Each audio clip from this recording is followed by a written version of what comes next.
Hey YouTube, this is POV Knives coming at you with a look at the CKF Knives Justice. This is a brand that I've never purchased before, and there's a couple of things that I want to highlight that come with it. I don't really do unboxings, but this stuff is just really interesting and cool. So you get a really nice pouch, which in and of itself, I guess, is appropriate for the amount of money you're spending on something. Warranty card, which I expected, kind of analogous to what you get with a Shiro. This really cool little Ranger eye, which I like that they throw in, along with your, emulation of Chris Reeve knives that everybody does, giving you a little cloth, cleaning cloth.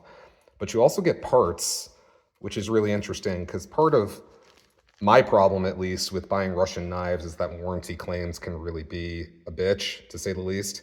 But they give you everything.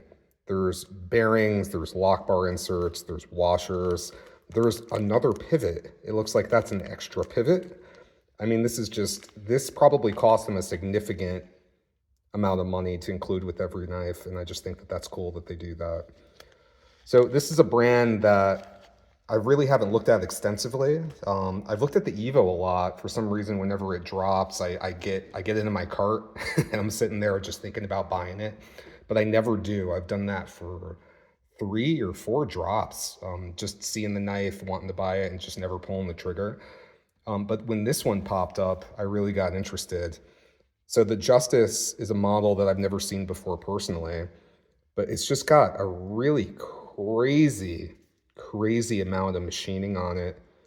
And I know these are mass produced knives, but the amount of detail, I mean, I've seen customs from well-known makers that don't come out looking this good. If you look at the blade is just incredibly interesting. So it's a Tonto, but it's a really long front. This is a recurve in the belly, which actually works really well. The hand rub satin finish is the best I've ever seen on any knife. Look at that.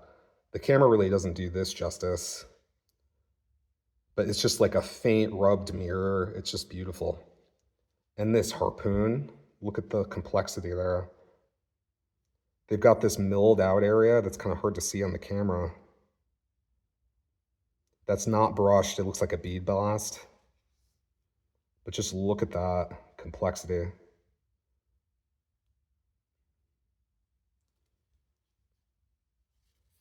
And then the detail on this integral, by the way, handle. The milling here, it's really hard to show.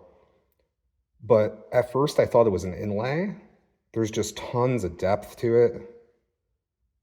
It's almost like a screen or something, but that's actually all milled out of this solid piece of titanium. It's just amazing that they were able to do that. They threw on this inlay. I forgot what it's called, something Ti, it looks like Timascus, or it looks like carbon fiber to me though. Maybe they put some titanium in the carbon fiber, I'm not sure. The inlay goes onto the back along with the milling, which is just intricate. Going into the clip, which also is milled. And the action, kind of hard with these gloves under the camera. I got to get used to this stuff for you. But, oh, it's just perfect. I don't like drop shut knives.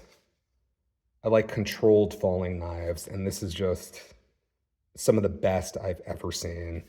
The pop on the release is nice and crisp. The size is just perfect. You'll find out going forward that it doesn't really matter how expensive a knife is, I'll use it. So carrying this, it's really functional, surprisingly. I mean, I'm not walking around with a knife that's almost $1,000 and like prying things with it, obviously. But, opening letters, boxes, regular knife things. I mean, I've used this thing, I've carried it, and it's great. And again, just that gentle, controlled fall is just perfect. I'm going to go ahead and say it. I think it's better than Shirogorov. I really do. Should have thought about having the Shiro out to show you in comparison, but I didn't. Maybe later. And the fact that they're able to keep that action in an integral with all this complexity, perfect lockup. Even look at the lanyard hole. The lanyard hole is right in with all that milling. Again, solid piece of titanium. Big cavity for the lanyard. It actually looks good. I'm not really a lanyard guy, but that looks good. And if you think about what they did, there's this cavity that they have to mill out, you know, so you have a knife, so you have a way to fold it. And that cavity, where it ends at the back, comes right up against that. So this is the cavity from here down. Think about the machining and just the accuracy that they need. That's millimeters thick. That they're able to do that, it's amazing. I mean, I think this knife is great. This was my biggest surprise of the year. Honestly, it's really become one of my favorite knives. Size perfect, the use is perfect, the action is perfect, and it is just a work of art. I'll give you a size comparison real quick, just so you can get an idea. I have large glove size hands. We'll give you a couple of Benchmades. So, I mean, that's a regular size bug out. It is not a big knife. I mean, if you look, it's literally the length of the bug out, but the amount of blade they're able to pack in there is amazing. The blade to handle ratio is really impressive. I'll give you another idea. There's a full-size Osborne. Let's see, what else do I have? Give you a higher end comparison. Take a look at the Zahn. So Chris Reeves and the Zahn.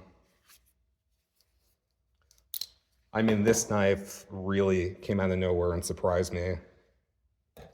It's probably my favorite of the year, honestly. So they're hard to get, but they have periodic drops. And I think that this model in this colorway, which is my favorite and my preferred, is still on NC Blade if you want to have a look. All right. So if you guys like videos like this, continue to take a look at the channel. I'm going to try to get at least one a week out for you. And give me a subscribe. I'll see you in the next one.